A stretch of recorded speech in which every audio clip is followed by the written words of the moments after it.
म 5 मिनटलाई घरबाट बाहिर जाँदा म हजुर बिना एक्लै घर बस्दिनँ भन्थ्यो, आज हजुरसँग बस्दिनँ भन्छ। त्यही छोरो त हो यो, तर कति भिन्नता।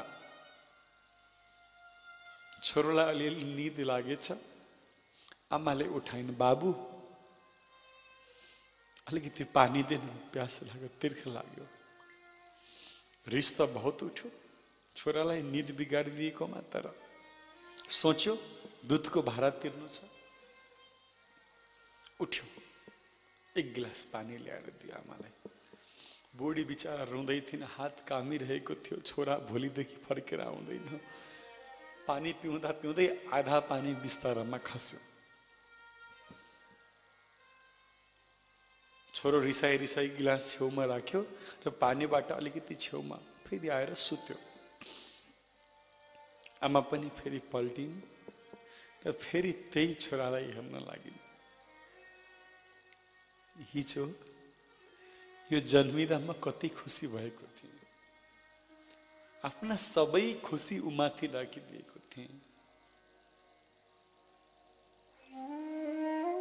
माइतमा आमा बिरामी हुनुहुन्थ्यो, यसलाई छोडेर म जान सकिनँ।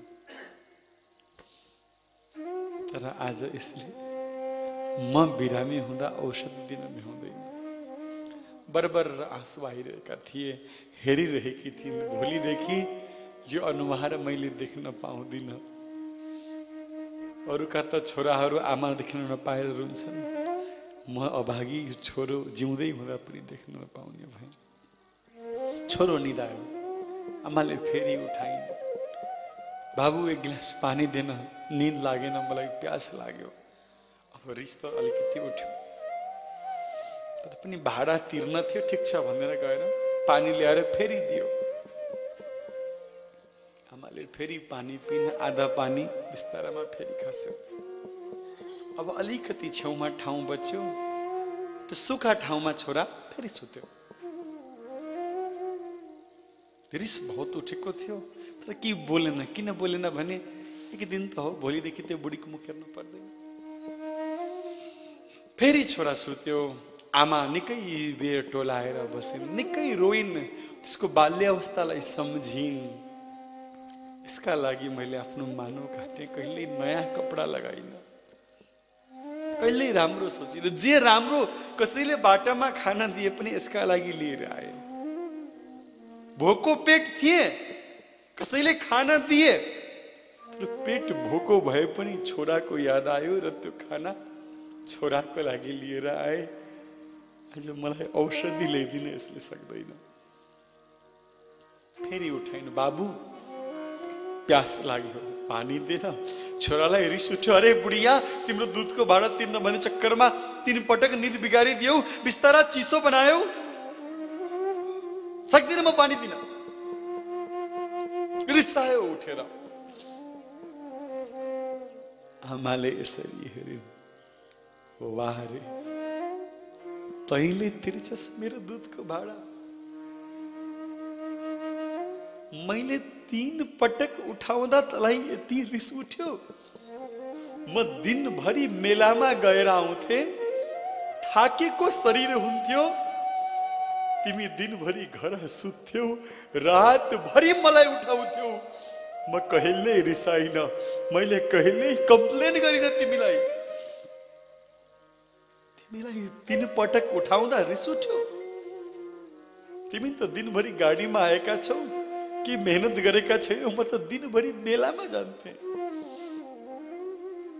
रातभरि तिमीले सुत्न दिन्थेनौ, यसो आँखा झम्क तिमीले उठाउँथ्यौ। यो पानी, अलिकति पानीले बिस्तारा भिज्दा तिमी रिसायौ। तिमीले त मेरो काखमा दिशा गरिदिन्थ्यौ, म कहिल्यै रिसाइन। मैले आजसम्म कम्प्लेन गरिन तिमीलाई। बिस्तारामा अलिकति पानी पोखे भनेर तिमी मसँग रिसाउँदैछौ। तिमी बिस्तारामा पेसाब गर्दै जान्थ्यौ, म तिमीलाई सुक्खातिर सारेर म तिम्रो पेसाब माथि सुत्थे। मैले कहिल्यै कम्प्लेन गरिन। तिमीले दुधको भाडा तिर्छौ बाबु, कहिल्यै तिर्न सक्दैनौ। छोराका पनि आँखा खुले, बरबर आँसु झर्यो। आमा मलाई माफ गरिदिनु, मैले आमा बाबाको मायालाई पैसा र सामानसँग जोडेँ। मैले बिर्सेछु हजुरले मलाई कति माया गर्नुभयो भनेर। सज्जन वृन्द, माता पिता भन्दा ठुलो भगवान कोही छैन। त्यसले जीवनभरि हाम्रा लागि दुःख गरे, हाम्रो जीवनका लागि सोचे। आज उनीहरूको लागि सोच्नु बेला आएको छ। कति व्यक्तिले त घरमा बुढाबुढीले केही आफ्नो राय दिए भने ए नबोल्नु नबोल्नु भन्छ। हिजो जुन आमाले बोल्न सिकाइन् त्यही आमालाई नबोल्न भन्दैछौ। हिजो जुन पिताले आफ्नो काका भन्दा माथि उठाएर बाबु तिमी मभन्दा ठुलो भयो भनेर देखाए, आज तँ पिता भन्दा ठुलो बन्न खोज्दैछौ। तिमीलाई त जन्मिने बित्तिकै ठुलो बनाइदिएका थिए, आफ्नो काँधमा चढाएर आफूभन्दा ठुलो बनाएका थिए। जसले औँला समातेर हिँड्न सिकाए, आज उनीहरूलाई घरभित्र बन्द गरेका छौ। अझ भन्छन् के भन्नुभएको हजुरको त मैले कुरै बुझ्दिनँ, के बोलेको यो बुढी भन्छन् कतिले। आज मैले भन्छु भाइ, जब तिमीले बोल्न जानेका थिएनौ त्यति बेला तिम्री आमाले तिम्रो भाषा बुझ्थिन्। छोरालाई दुध चाहियो कि लिटो चाहियो कि के चाहियो, किन रुँदैछ? तिमी बोल्न नजान्दा तिम्रो भाषा बुझ्ने आमा बोलेको आज बुझ्दैनौ। कस्तै खोज पृथ्वी भरि छानी छानी, सेवा गरोस् दश इन्द्रिय थामी थामी। प्राणै समर्पण गरे पनि हाय हाय, माता सरी कोही हुँदैन अरू सहाय। माता सरी कोही हुँदैन अरू सहाय। त्यसैले सज्जन वृन्द, मन्दिरका भगवानलाई नमनाए पनि फरक पर्दैन, मन्दिरमा भोग लगाउन बेर भएर फरक पर्दैन। समयमा सासु ससुरालाई चिया दिनु, भगवान शंकर त्यहीबाट खुसी हुन्छन्। देवी मातालाई चुनरी चढाउँदै भाग्नु पर्दैन, घरमा भएकी सासूलाई राम्रो पछ्यौरा उडाइदिनु, भगवतीले खुब आशीर्वाद दिन्छ। वाह,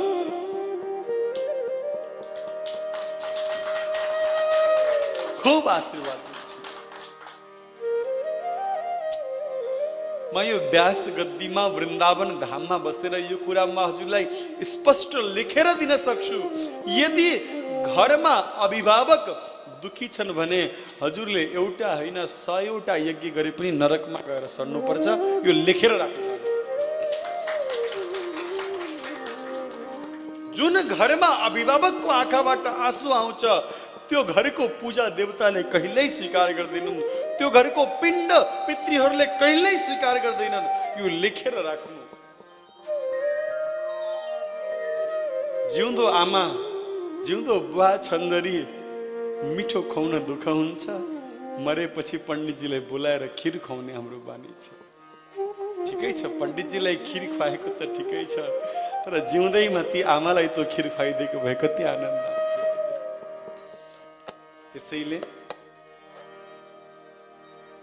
माता पिताको सेवा गर्नु, सासू ससुराको सेवा गर्नु। जब माता सीता भगवान रामसँग वन जान थाल्नुभयो, भगवान रामले भन्नुभयो सीता याते बडो धर्म नहीं दूजा, सादर सास ससुर पद पूजा। रामायणको वचन तुलसीदासले लेख्नु भएको। जीवनमा माता पिताको सेवा भन्दा ठुलो कुनै धर्म छैन, कुनै तीर्थ छैन। यो नै सर्वोत्कृष्ट धर्म हो। त्यसैले जीवनमा आमा बाबालाई कहिल्यै हेला नगर्नु। हमारा बाबालाई कहिले हेला नगरौँ।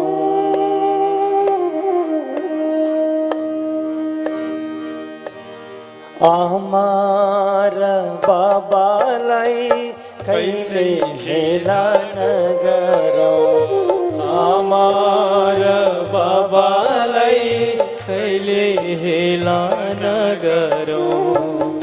उनको मन को पिरले हाम्रो खुसी जलाइदिन्छ।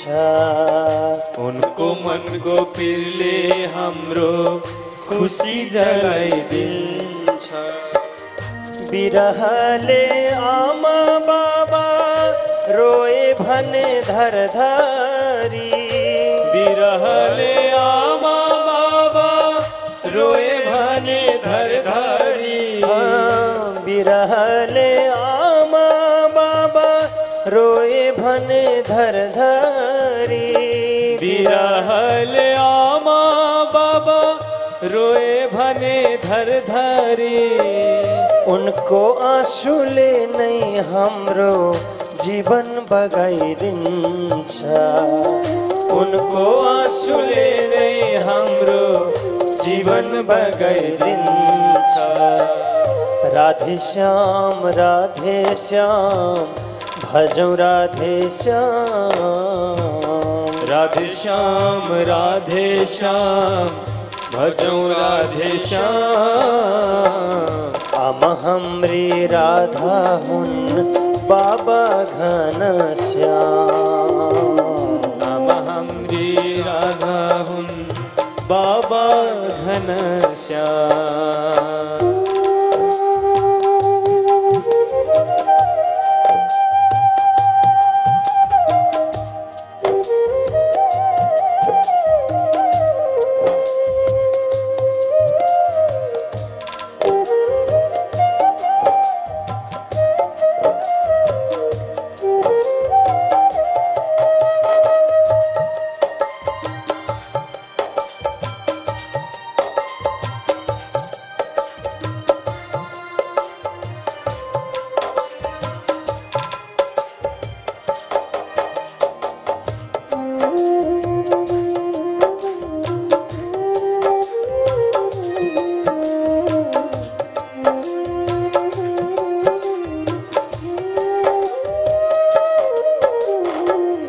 दस महीना कोखमा राखी 10 धारा पिलाइन।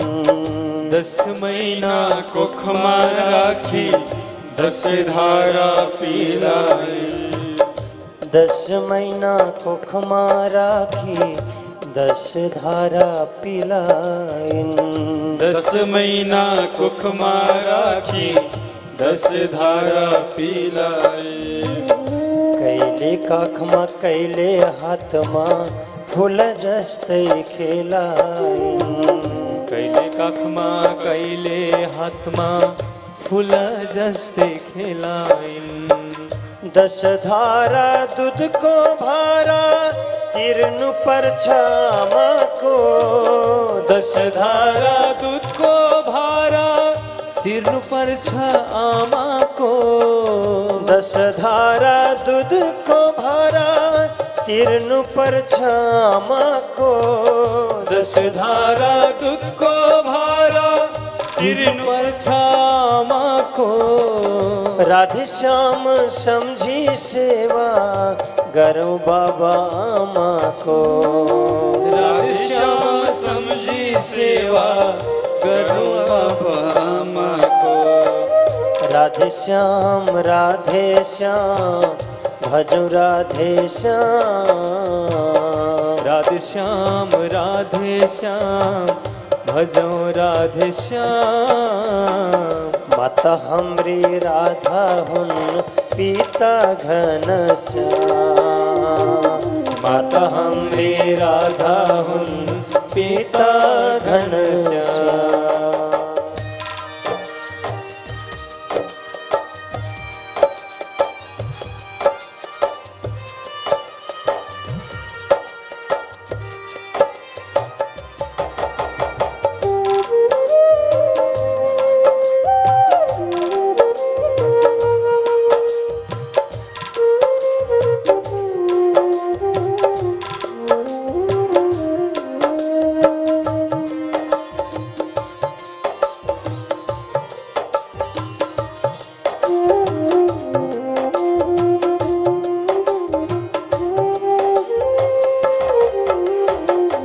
हमरे लालन पालनमा सारा जीवन बीताए। हमरे लालन पालनमा सारा जीवन बीताए। हमरे लालन पालनमा सारा जीवन बीताए। हमरे लालन पालनमा सारा जीवन बीताए। आपनो सुख दुख बिरसी हमरे हित चिताए। अपने सुख दुख बिरसी अपनो हित चिताए। यति प्यारा बा मलाई जसले हेला गर्ने छ। यति प्यारा बा मलाई जसले हेला गर्ने छ। यति प्यारा बा मलाई जसले हेला गर्ने छ। यति प्यारा बा मलाई जसले हेला गर्ने छ। मरेपछि कुरै छोडौँ जिउँदै नर्क पर्ने छ। मरेपछि कुरै छोडौँ जिउँदै नर्क पर्ने छ। सीताराम सीताराम भजौँ सीताराम। सीताराम सीताराम भजौँ सीताराम। आमा हाम्री सीता हुन् बाबा श्री राम। आमा हाम्री सीता हुन् बाबा श्री राम। आमा हाम्री सीता हुन् बाबा श्री राम। हाम्री सीता हुन् बाबा श्री राम। आमा हाम्री सीता हुन् बाबा श्री राम।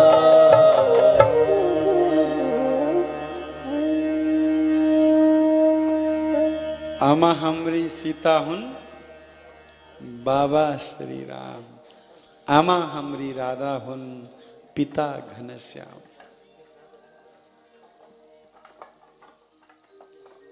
माता पिता नै राधा कृष्ण हुन्।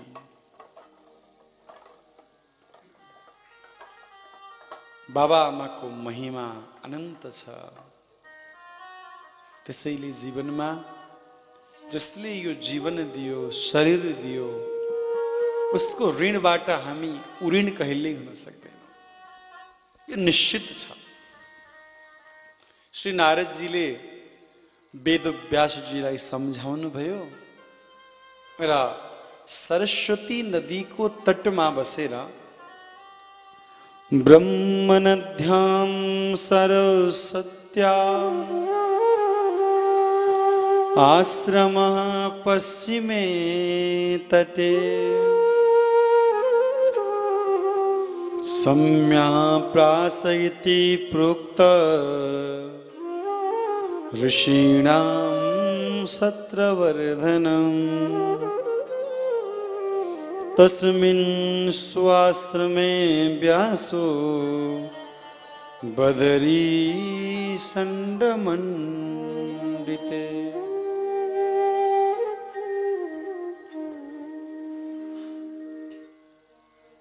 सरस्वती नदीको तटमा आफ्नो आश्रममा बसेर श्री वेदव्यासजीले भगवानका भक्तहरूको गाथाले भरिएको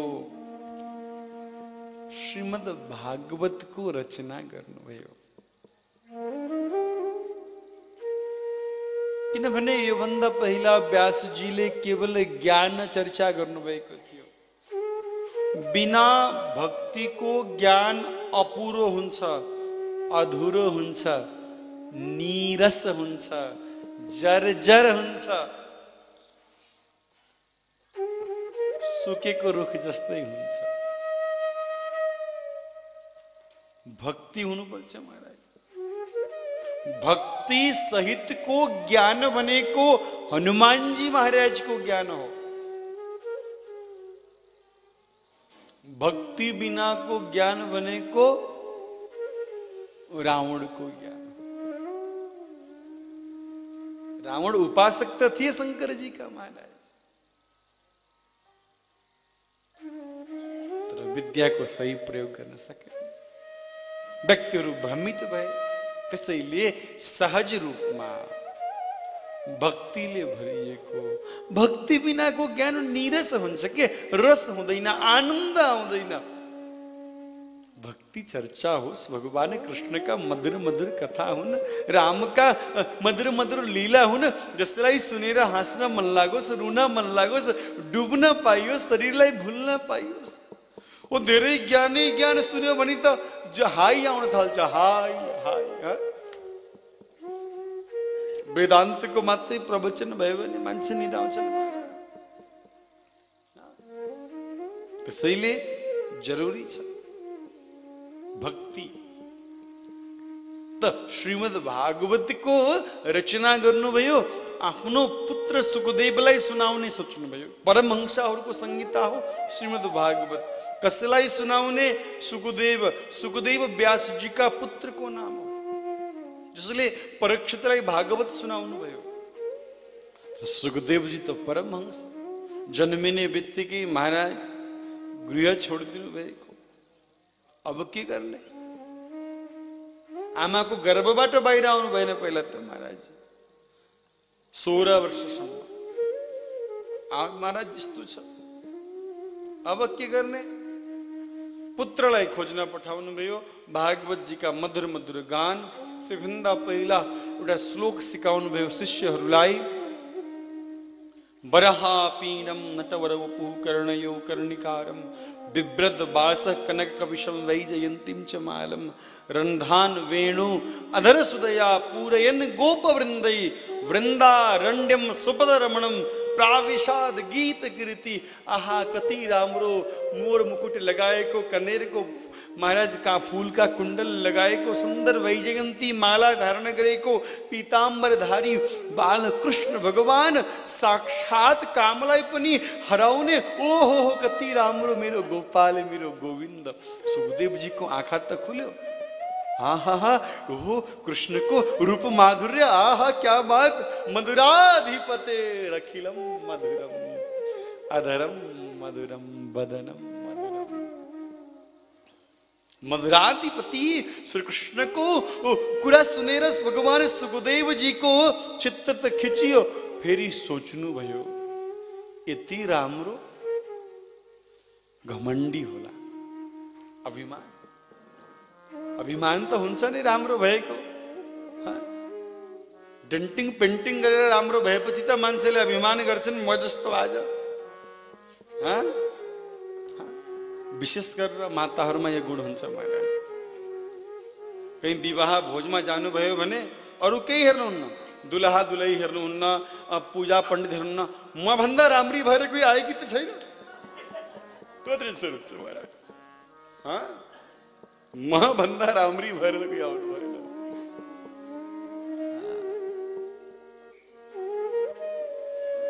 यस्तो हुन्छ त महाराज। अभिमान होला राम्रोपनको। व्यासजीका शिष्यहरूले भने गुरुदेव सुखदेव भगवानले आँखा त खोल्नु भएको थियो, फेरि बन्द गर्नुभयो। वेद व्यासजीले अर्को श्लोक सिकाएर पठाउनु भयो। अहो वकीयम स्तन कालकेत। कालकोट विष महाराज भरेर लिएर आएकी पुतनालाई पनि आमाको गति भगवानले प्रदान गर्नुभयो। यति दयालु, यति दयालु छन् सुखदेव भगवान आउनुभयो। र श्री वेदव्यासजीले पुत्रलाई भागवत अध्ययन गराउनुभयो। कहाँबाट सुरु भयो त? श्रीमद् भागवतमा महाभारत युद्धको प्रसङ्गबाट व्यासजीले लेख्न प्रारम्भ गर्नुहुन्छ। यदा मृदे कौरवसृञ्जयानां वीरेष्वथो वीरगतिं गतेषु वृकोदरा विद्यगदा विमर्शा भग्नोरुदण्डे धृतराष्ट्रपुत्र। धृतराष्ट्रपुत्र दुर्योधनको जङ्गा भीमको गदा प्रहारले ध्वस्त भएको छ। त्यो समयमा महाभारत हामीहरूको दिव्य ग्रन्थ।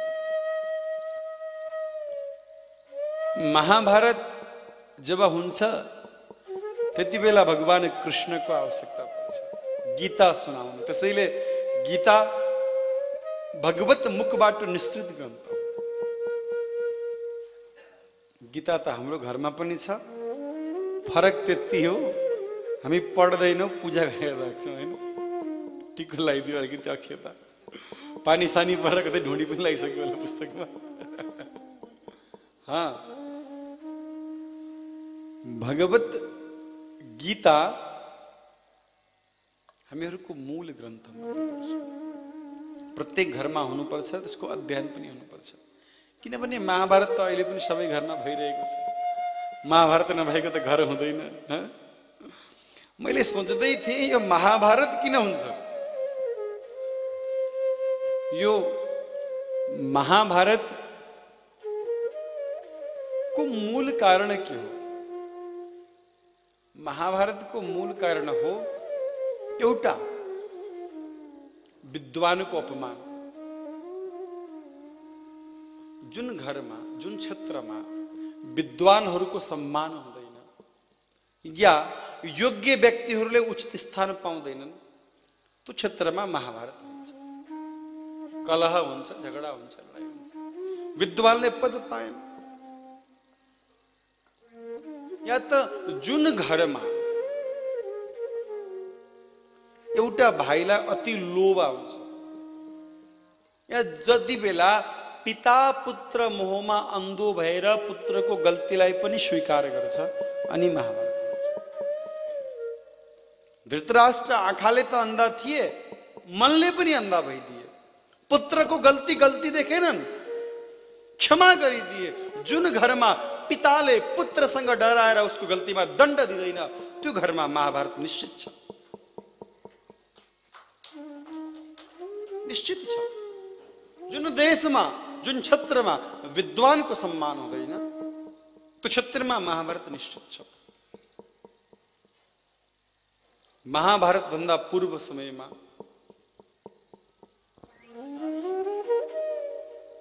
कहाँ से आवाज आ रही है?